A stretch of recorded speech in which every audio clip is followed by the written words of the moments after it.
Well, thank you, Kitty. In the midst of a raging debate over H-1B visas in the United States of America, policy think tank Research and Information System for Developing Countries, RIS, today has said that there is a need for Indians and India to diversify skill sets beyond software, since a bulk of the H-1B visas are already being allotted to IT professionals. We have with us Professor Sachin Chaturvedi, who's Director General, Research and Information System for Developing Countries. It's a New Delhi-based think tank that looks at ways that India can navigate foreign policy.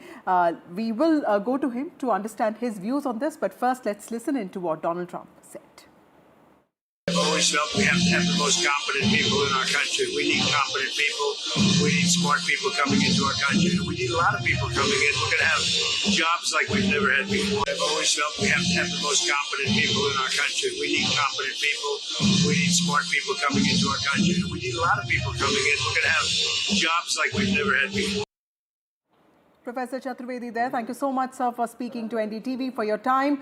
US President-elect Donald Trump reaffirming his position on H-1 visa, saying that America needs more smart people, making it very clear that his position could in some ways remain what we thought it would. But is that a sense of relief for Indians, or should we also take this in some ways, as a warning to start preparing to not really have that kind of complete dependence on this visa program? Should we also start diversifying skill sets? Thank you. Thanks, Vasudha. There are three outstanding issues which H-1B visa placed before us as the debate evolved in last 6 months during the campaign. And as the government now is all set and the administration on 20th January would take off, three outstanding issues on H-1B. Vasudha, it's not so much a question in terms of what would happen to numbers, because India is in any case dominating with almost 72% of the total H-1B visa which are being issued. Almost 300,000 students are on this, and so we are availing a good quantum. That's not an issue. The issue is in terms of at what quantile they are entering in, at what level they are entering in. And as we are seeing, the outstanding issue is that they are ending up in terms of a very low end of the spectrum. And that's where our push has been all through to allow them to go up, and only 15% or so are there. With consistent efforts from the Indian government since 2020 onwards, we see that the United States Citizenship and Immigration Services, they have sort of reduced the number of objections they were raising. So that fortunately has come down. So the first outstanding issue is in terms of this point at which they are entering in, whether the spectrum can be further enhanced. Second, which is more important, is in terms of skill sets. IT and technology is one. Science is another, where we have been trying to have with more AI competence and US to allow that. So that's the field and area-specific transformation that we want. And third is definitely their ability to continue the jobs beyond 2 years. And this kind of capping is another danger that we are seeing at this point. Right. But sir, when we talk about maintenance services, can you also help our viewers understand, what do our engineering graduates need to train themselves in, and what is the specific kind of preparation that we need to do here, because 70% of the beneficiaries anyway are Indians? Yeah, definitely. As in the past, and as you are showing on your screen, the successes of H-1B visa, you see the career growth, you see the exposure, the global practices that are there, you come to know of that, the access to advanced technologies that US system provides, and of course the job security. So you find that young students, young people from India are having direct access to US for several of these factors which I just mentioned. So what you need to do in terms of diversifying skills, identifying the key programs, what kind of keywords you are choosing in your application, they are extremely important. And we would have to see what direction it is going in. AI specific sort of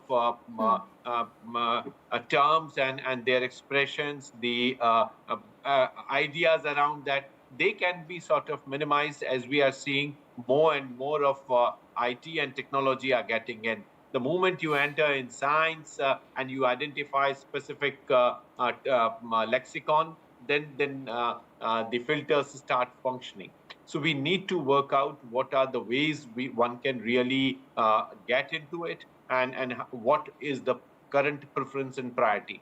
The Right. administration's own guidelines to US CIS, as they call it, United States Citizenship and Immigration System, that agency from time to time has been issuing their circulars. We need to very closely follow as to what uh, the next 1 month would bring on their screens. Right. Also, Professor Chaturvedi, what should the Indian government do in situations like this? Because besides keeping a close watch on the backlash that we saw in the last 1 week, I understand that feedback is also being taken from IT companies, NASSCOM type bodies are also involved in this. What more can the Indian government do to ensure Indian workers are legally protected? And also, on one hand, there are also MNCs looking at starting global data centers in India, which means that they do need Indian talent. So clearly, there is reassurance on that kind. But what is that one thing that we need to prepare for? How can the Indian government sort of ensure that Indians are legally protected while they are working abroad? Absolutely right, Vasudha. There are two things that Government of India has been very consistently pursuing. One is to get the process easier. At this point, H-1B has a very complicated process, and this has been time and again sort of brought to their attention.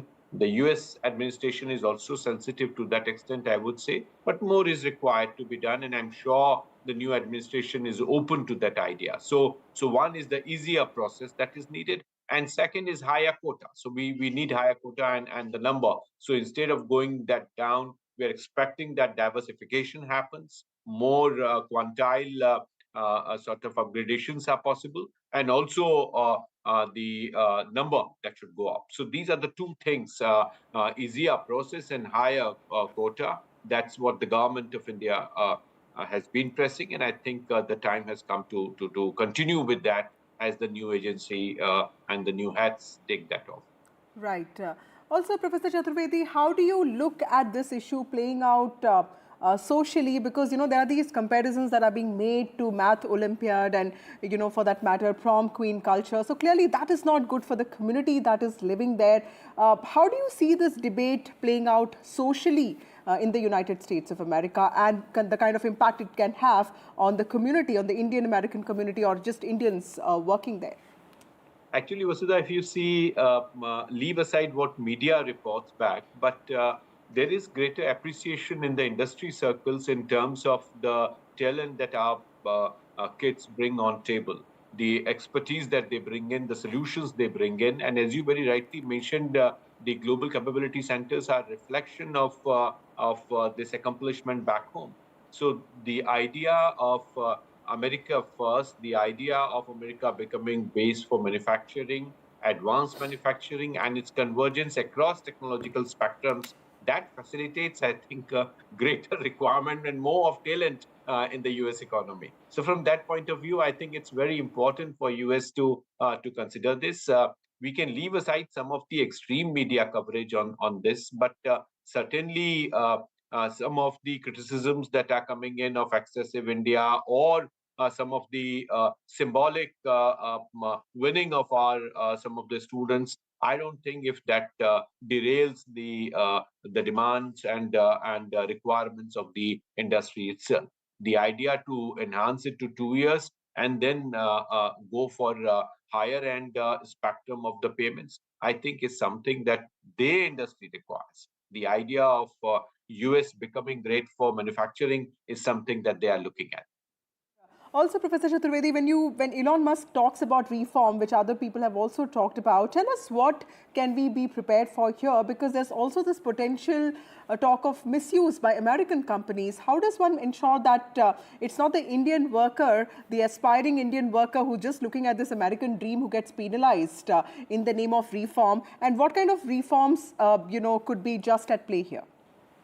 I think, unlike the first term, this time probably President Trump would have a very focused strategy in terms of economic gains for the United States. And at this point, if you see, Vasudha, the macroeconomic variables for the US economy are quite encouraging. And from that perspective, the idea is not to do too much of protectionist approach on H-1B. The idea probably would be to open up for talent, highly talented people, and then encourage them to get integrated in the production architecture. So from that perspective, I think our effort to get more is fine. What areas we would have to be careful, what sectors, that I think the time would determine. There are obvious sort of efforts to block countries, as we saw in case of China, not to allow them in science research, not to allow them in artificial intelligence, and even in synthetic biology. So these are the areas which are no for China.